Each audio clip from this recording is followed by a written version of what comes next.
અમરદાસ બાપુ હતા એટલે અમે હંગાથી ફરતા, એટલે એમની ઈચ્છા પૂરી થઈ ગઈ.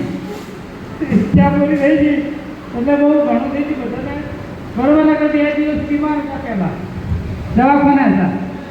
એટલે મારી તો એક જ વિનંતી છે કે મા બાપની સેવા કરજો.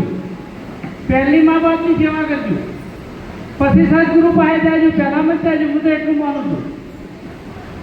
જો મા બાપ મેં આ શરીર આવ્યું છે ને આપણને 20 કે 25 વર્ષ અને મોટા કરીને આખી દુનિયામાં ફરતા કર્યા, તો એમનો ઉપકાર ના ભૂલવો જોઈએ. સદગુરુ છે પણ એ મોક્ષનો દ્વાર છે. તો માતા પિતા માયા દંડા દે છે અને સદગુરુ થતા ફળ દે છે. માતાને માયામાં રાખે, ખોળામાં રાખે અને સદગુરુ છે ને ભગવાનના ધામ સુધી પહોંચાડે. એટલે મા બાપની સેવા કરજો, સદગુરુની સેવા કરજો, કોઈ વડીલની સેવા કરજો, એ રીતે સેવા કરજો. જો ગાયની સેવા કરજો, હું તો ગૌ ભક્ત છું. આ તમને કીધું. વૃદ્ધાશ્રમમાં જાઉં, ગાયને એક્સિડન્ટ થાય તો ગાય પહોંચાડું, કૂતરાને કાયમ ડેલી આપું છું દરરોજ. બરોબર? એટલે 5 રોટલી કે 4 રોટલી દરરોજ.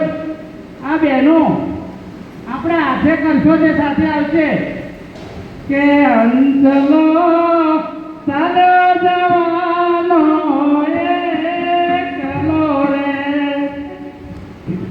સાથે આવે પુણ્યને પાપ.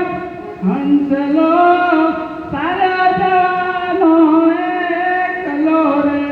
આ ગધાડાની જેમ ભેગું કરી અને એક તારો હવા નીકળી જાય. એના કરતા કોક સુપ્રીમ કોમ કરી લેજો. આવું આ ચવનભાઈ જેવું એટલે આખી સમાજને પ્રેરણા પણ મળશે.